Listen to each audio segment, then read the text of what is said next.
भारत में शुरू हुई है, ये अपनाएगा तो अपन विश्व में सर्वश्रेष्ठ बन सकते। वर्तमान समाज हमारा कैसा है?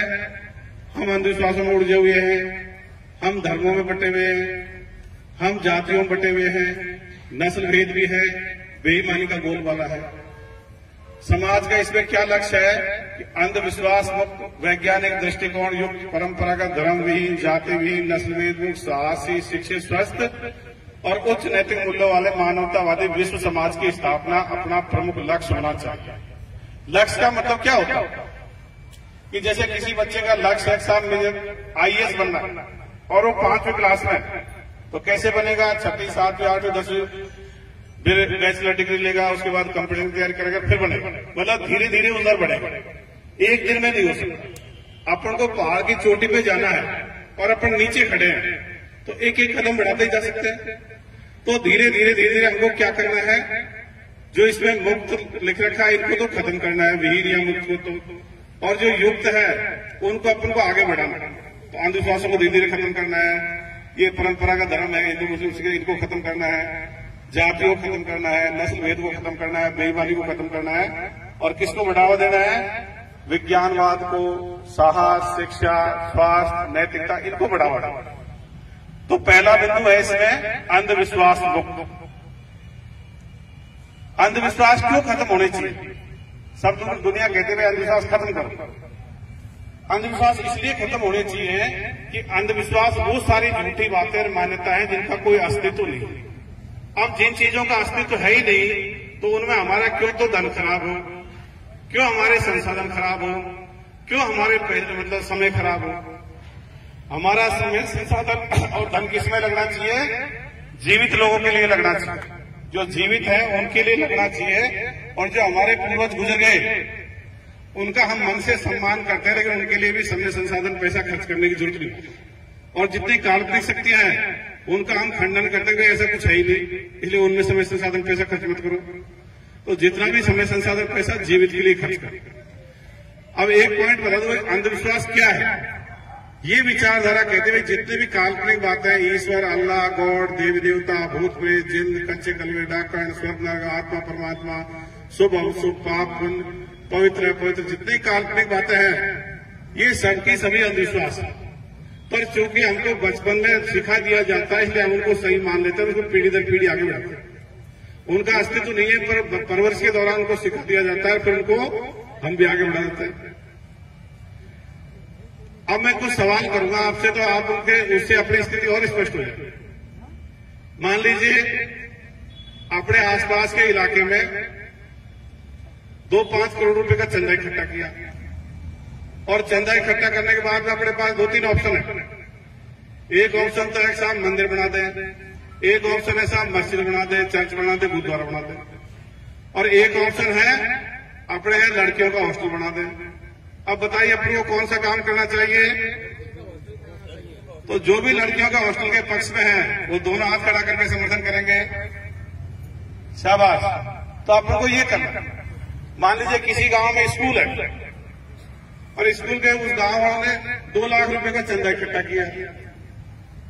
अब 2 लाख रुपए का चंदा इकट्ठा करने के बाद में यह है कि वहां या तो कोई देवता की मूर्ति ला दो, सरस्वती या कोई दूसरे देवता की, या कोई मस्जिद वगैरह कुछ ऐसा दूसरी जो भी उनके पीर वगैरह उसका बना दो कुछ, या फिर कंप्यूटर ला दो। तो आप बताइए 2-3 लाख रुपए का चंदा इकट्ठा करने के बाद में कंप्यूटर लाना सही है या धार्मिकता में पैसे खर्च करना सही है? शाबाश। तो अपन को ये करना है। अब किसी गांव में मान लीजिए कोई महापुरुष पैदा हो गया, उसकी मूर्ति लाने में भी 5-7 लाख 10 लाख रुपए लगते हैं, और उस गांव में किसी गरीब बच्चे के ब्लड कैंसर हो गया, उसके इलाज में 10-5 लाख रुपए लगते हैं। अब बताइए गांवों को 5-7 लाख रुपए का चंदा इकट्ठा करके उस गरीब लड़के का कैंसर वाले का इलाज कराना चाहिए या वो महापुरुष की मूर्ति लानी चाहिए? तो ये अपन को करना है, जो वर्तमान जीवित पीढ़ी है उनके लिए करना है। जो हमारे पूर्वज गुजर गए उनको सोने का भी कुछ बनाने का कोई फर्क पड़ने वाला, और अपन सारे के सारे अपने पूर्वजों के वंशज हैं, उनके DNA जीन सब अपन में आ गई, तो वहां वो रुके नहीं है, उनके बराबर अपने साथ उनके बच्चे चले आ रहे हैं। तो अगर कोई गरीब है तो उसकी मदद करो। इसी तरह विचारधारा कहती है कि भाई भूत प्रेत जिन कच्चे कलमे डाकना ऐसा कभी मैं थाने होता।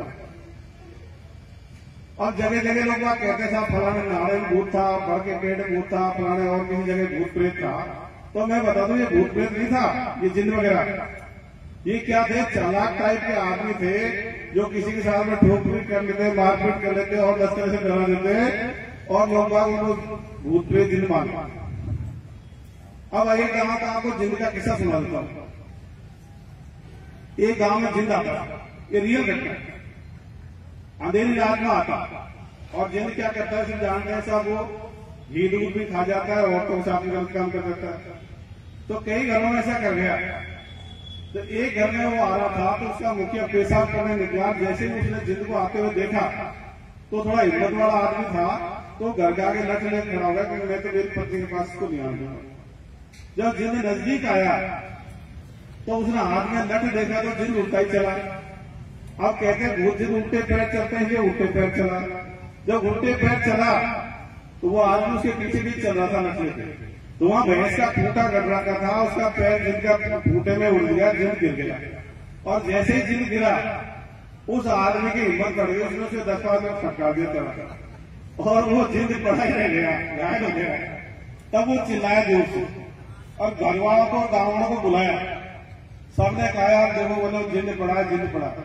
तो सबने कहा उजाला करके देखो जिन होते कैसे। पहली बार पता तो लगता है, पता लगा जिन कैसे होते। और उजाला करके देखा तो पता लगा गांव का ही एक आदमी था जो काला तेल लगा के आता था। तो बहुत दिन कभी भी नहीं थे, चालाक टाइप के आदमी बन जाते हैं। लेकिन हमारे लोग जिज्ञासु नहीं थे, उसके पीछे भेद जानने का प्रयास ही नहीं करते। एक ने कह दिया, दूसरा उसको आगे से आगे बढ़ा।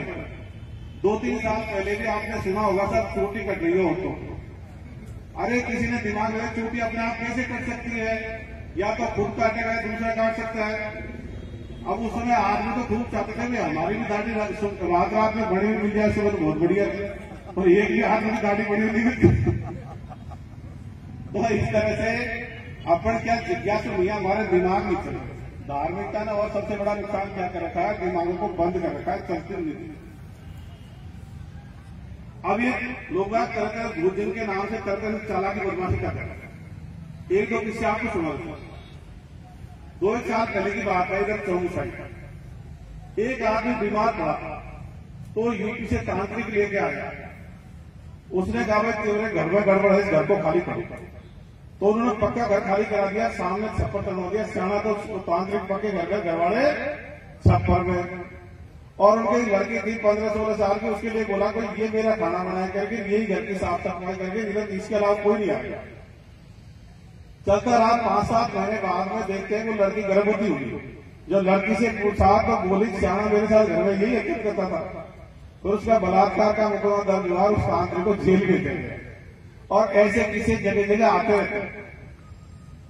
अभी टोंक में से मेरे पास एक लड़का आया अपने विचार लड़का, वहां एक आदमी ऐसे ही करता है, तुम्हारे घर में कोई बुरी आत्मा आ गई, ऐसे कुछ बहाना बनाता, औरतों के पास ही जाता। फिर उनसे कहता है मैं तुम्हारे घर में से इसको निकाल दूंगा, लेकिन तुमको रात में मेरे पास आना पड़ेगा। फिर जिस औरत से कहा उसकी लड़की भी थी, तो उससे ये कहा तेरी लड़की को भी भेजना पड़ेगा। तो वो थोड़े से संपर्क में थी वो लड़की, मतलब वो औरत। तो उसने उसे 5-7 मतलब जूते फटका दिए, भाई फालतू बदमाशी करेगा, वो सब जान गया। तो इस तरह से ये साने भोपे बाबा इसके नाम से चालाकी बदमाशी करते। तो अब आपके घर में कोई बीमार पड़े तो आप लोग डॉक्टर के पास लेके जाओगे, श्यामा भोपे बाबा के पास लेके जाओगे। शाबाश। इसी तरह के शरीर में देवता बनते हैं। आपने देखा होगा उसको क्या बोलते हैं जिनके देवता आपके शरीर में? नहीं, जिस आदमी के बढ़ते हैं उसको गोपा बोलते हो, घोड़े बोलते, क्या बोलते हो? नहीं, जो आदमी जीवित पिता तो मरा हुआ होता है, बंडा। इनके बढ़ता फरता कुछ नहीं है, ये अकेले में प्रैक्टिस कर लेते हैं। और जब वहां बाजा बजता है तो इनको तान आने लग जाती है, शरीर लाने लग जाती है। क्योंकि मैं तो पुलिस में हूं, हमारे सामने ऐसे केस आते रहे। मैं 12 जिले में था, तो वहां एक मंदिर था काला गोरा मेरू का। तो वहां क्या एससी वालों को चलने नहीं देते, तो कोई आदमी गया उसको भगा दिया। वो पुलिस तक शिकायत आई, तो मैं वहां गया, खानदान को ले गए, 5-7 सिपाही में लेके गए, तो 1500 आदमी गांव के इकट्ठे होकर हम उनको समझाते भैया प्रजातंत्र का जमाना, सब अपने एक ही है, फालतू का भेदभाव की जरूरत नहीं है। तो वो थोड़ा विरोध कर रहे थे। उसी दौरान वहां एक आदमी जो उनका मेन घोड़दार था बंडा, उसके देवता था। जैसे उसके देवता है और गांव वालों क्या तो तब सबने उसकी जय बोल दी। उन्होंने देखा पुलिस वाले डर जाएंगे और उन्होंने जय खत्म करी। मैंने उससे गांव में उठा के फेंक दूंगा, नाटक किया। पता उसने क्या किया, वो खड़ा हुआ और मुझे हाथ जोड़ते सब गलती में मेरे देवता नहीं चले गए। तो इनके कुछ भी नहीं आता है, अकेले में प्रैक्टिस करते हैं। अगर पुलिस की क्या कहते हैं, इनके पास बेल्ट होती है, इनके सामने नहीं आता। आपने देखा होगा कभी बड़े बड़े नेता और बड़े बड़े अधिकारियों के देवता बनते देखे क्या? कभी प्रधानमंत्री के बन जाए तो पूरे देश का ही बना करते, एमएलए साहब के बन जाए तो पूरे विधानसभा क्षेत्र के बना होते, कलेक्टर साहब के एसपी साहब का जाए तो पूरे जिले के बने। तो ये किनके आते हैं? जिनके घरों में ज्यादा अंधविश्वास का माहौल रहता है उनके वो करते हैं, और वो बाजा वाजा बनता है वो ज्यादा करते हैं। इनके आता नहीं अकेले करते। तो इस तरह से अंधविश्वास या विचारधारा किसी तरह से मानती है।